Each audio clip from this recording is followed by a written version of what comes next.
Ahoj, jsem Káji. Vítej v mém hedvábném světě. Tentokrát jsem si říkala, že bych ti postupně popsala, jak takový hedvábný obraz vzniká a jak se vlastně na hedvábí maluje. Asi to bude pro tentokrát trochu delší video, ale třeba v něm najdeš tipy a postupy, které se ti budou hodit. Jak vidíš, hedvábí jsem si vypla na dřevěný rám a předkreslila jsem si některé části obrazu konturkou. Tu jsem nechala zaschnout. Postupně vybarvuji plochu pozadí.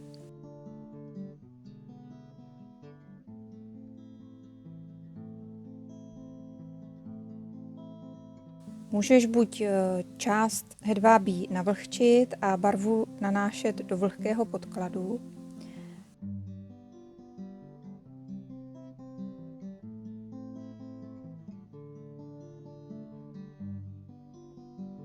a nebo je možnost dát přímo barvu neředěnou na hedvábí a pak to blendit čistou vodou. Tím se dá vytvořit pěkný plynulý přechod z tmavé syté barvy do jemné světlé. Mimochodem poprosím o odběr a like, aby ti neuteklo žádné další video. Ve spodní části obrazu přidám trochu zelené a nakreslím stébla trávy.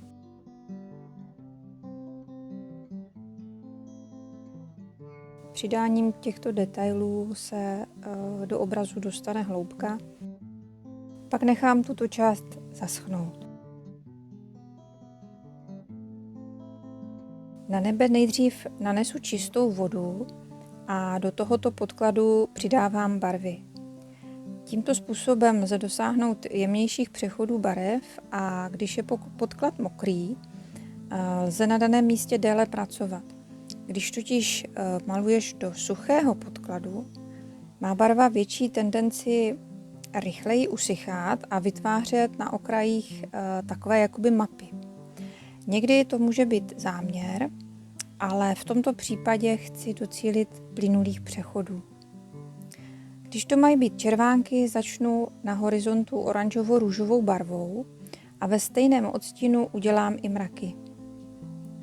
Ze shora přidám modrou a díky mokrému podkladu se vše do sebe pěkně vpíjí a blendí.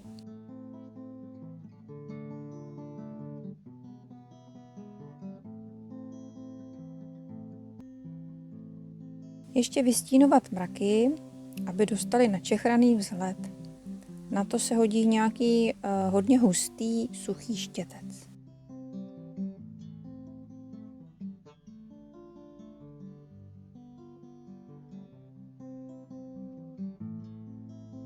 Teď se pouštím do vybarvení chalupy.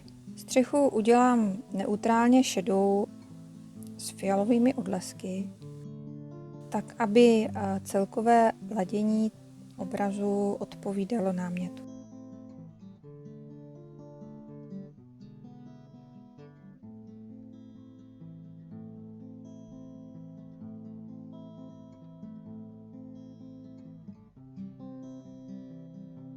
V okně se odráží červánková obloha a i celá fasáda bude mít růžový nádech, aby obraz evokoval poklidnou atmosféru nadcházejícího večera.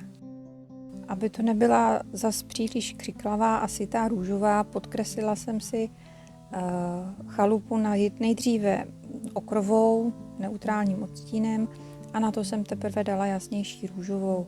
Ty barvy se do sebe vpíjí a tak nějak se namíchá nový odstín. Teď potřebuji, aby mi obraz řádně uschnul. Hedvábí je velmi jemné a schne opravdu rychle. A když to chci ještě trochu popohnat, použiju fén. Ve chvíli, kdy je vše uschlé, hedvábí sundám z rámu a jdu ho přežehlit, aby se mi tato vrstva barev zafixovala a s dalším postupem malování už nereagovala. Na část země před chalupou nanáším tzv. Studený vosk. Stejně dobře by mohl posloužit i klasický vosk včelí, nicméně pro mě je ta varianta studeného vosku jednodušší, protože pracuju prakticky v bytě a není s tím tolik vyplačky a špinavých věcí.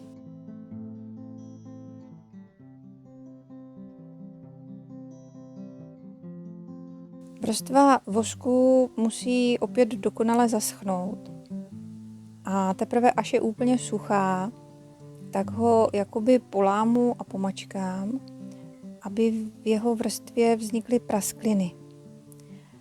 A do těch prasklin potom může zatéct barva.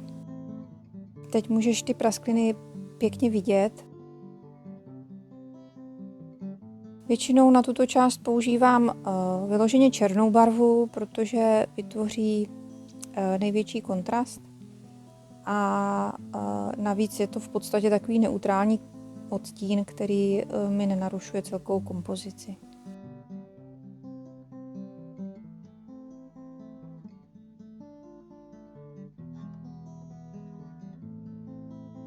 Začerněnou vrstvu vosku je pak potřeba řádně přežehlit přes savý papír. Já používám většinou obyčejné reklamní noviny. A teď už zbývá jen udělat pár dokončovacích prací. Jemnější stínování provádím suchým štětcem s opravdu malinkatou vrstvičkou barvy. Barvu ze štětce ještě utřu do papírového ubrousku, aby byl opravdu jen trošku zašpiněný a to stínování bylo velmi jemné a plynulé.